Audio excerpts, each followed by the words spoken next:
Hi there, John Shields with Chesapeake Bites, and we're at the 32nd Street Farmers Market, continuing our shopping spree for all kinds of summertime recipes.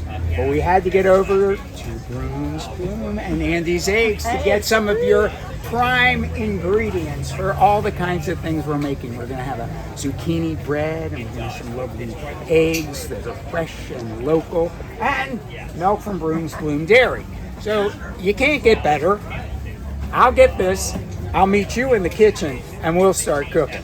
We're still at the farmer's market, still shopping, and I'm getting some gorgeous stripy zucchini right from Glenville Hollow Farms. And this is going to make an amazing zucchini bread for Miss Molly. Meet you in the kitchen. It's magic. We're back in the kitchen. And I have these beautiful stripy zucchinis. It's the summertime. When we get to summertime, there's zucchini everywhere. You never know quite what to do it. Well, we're going to do something with Miss Molly's zucchini bread. And Miss Molly, Molly is the daughter of a friend of mine, actually my cousin-in-law, over in Ballymore in Ireland. So this is the recipe from Ireland, but Chesapeake style. You ready? Okay, let's go. Hi there, welcome to Chesapeake Bites. I'm Chef John Shields, founder of Our Common Table.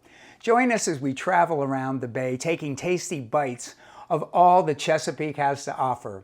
In this series, we present one recipe every Wednesday, demonstrating how you can eat well, protect our environment, and rebuild our local food economy one dish at a time. So you saw we were over at Andy's Eggs. We got some beautiful, lovely, fluffy eggs. And then we're going to put, we don't want to put a lot of sugar in. So this is 2 loaves, and we're putting just about 2/3 of a cup of sugar for 2 loaves of bread. Now the recipe says to use white sugar. I happen to like a little bit of both, so I mixed it with white sugar and brown sugar. And then we're going to do some vegetable oil, just plain vegetable or canola oil is always very, very nice. And stir that right there. So I'm going to stir this just for a minute so that those eggs kind of fluff up a little bit and we have a very light zucchini bread. Now we have our batter all nice and light and fluffy, and we're going to get these striped zucchini. I like them. They're kind of cool looking, and I've been doing a little grating. I'll show you. It's just, I usually use the coarse grater for this. You don't want it to be too fine. And just quick coarse grate. And we have about 2 cups of the zucchini. All right, ready, set, go. Going to fluff that right in there. There we go. Nothing to it. Now, probably if you were over in Ireland, or if you were like in the old country and you saw me doing that, you'd say, holy mother of God, he didn't put any milk in it. Well, there is no milk in it. The only liquid that we have in the zucchini bread actually is the oil, the egg, and the zucchini. I didn't strain the zucchini and I didn't wring it out. It has a lot of moisture in it. So that's where we're going to get the whole thing going. Okay, I'm just going to stir this around for about 1 minute so that everything comes together, and then we'll make it happen. Okay, now it's time for some flour. We didn't put any milk in, but we are going to put flour in for sure.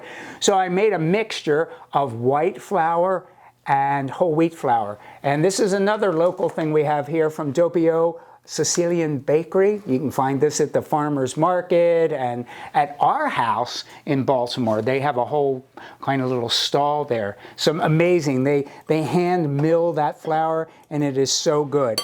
Okay, so now I'm also going to throw in here 1 tablespoon, that's a lot, of cinnamon. So this has got a big cinnamon taste here. There we go. And all you have to do with this is just stir that around like so. I'm also going to put in some baking powder. So usually in these kinds of quick breads, you have a fair amount in it, but this is just a little tiny bit in here. And the bigger part is, as they would do in Ireland, they're using baking soda. It's kind of an Irish way of getting a very specific texture to your bread. So all right, so all we're going to do right now here is stir this around real quick, make everybody come together. I did put a pinch of salt in here as well. That helps give it some flavor, and it also helps a little bit with the rise. Okay, nothing too complicated with this. You don't have to do it in stages, just dump it in.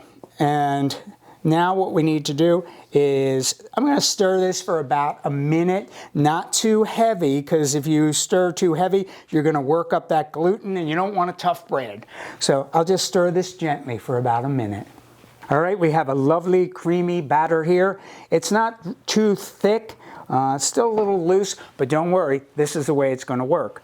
And then I have about half a cup of raisins I'm going to stir into there so lovingly. Give that a quick turn. And then I have, a little bit earlier today, prepared a couple of loaf pans, and I just rubbed it with a little bit of oil, some flour, so it won't stick. All right, now let me put that there. This is where you can actually lick it off your fingers. It's a very integral part of the recipe. So let's go. I'm going to take and split this in two. It's not going to come all the way up the pan, of course, because you do have those leavening agents in there of the baking powder and the baking soda. And as it does its bake, it's going to bake for about an hour, actually. It's kind of a long bake, but it's only at 350 degrees. And it should turn out quite nice because I've had it and I absolutely love it. Okay, let's get that in there. And then what I'm going to do, another addition to this particular bread, and you can do it or not do it, it's totally optional, is to put some nuts in. So it usually calls for walnuts. So what I'm going to do, in one of them, I'm going to put the walnuts in, and in the other one, I'm going to leave it plain for some of my family that doesn't so much care for the walnuts. So here you go, stir that in like that. And I have two pans ready to go, and I'm going to pop it in the oven, 350 for about an hour, and I'll meet you after that. All right, hot out of the oven. So we have some zucchini bread for Miss Molly. It's just made for Miss Molly. So it says in the recipe to do it for about an hour. I pulled this out about 50 minutes. I tested it, put a little toothpick in there, and it's fine. So all you have to do is quick run around a knife around the edges here, and we're going to give it a twirl. Oh, look at that. And then right here, we have an absolutely beautiful zucchini bread. Let's see if I can get this one to come out. Well, this one's going to give us a little bit more trouble. But as you can see, you have a lovely zucchini bread. This one has the walnuts in it. Get yourself some nice softened butter, maybe a cup of tea. Even in the summer, maybe a cup of iced tea. And sit down, and here we go. There you go. So we have one with the nuts, one without. And hey, Miss Molly, you ready to eat? Okay, till next time.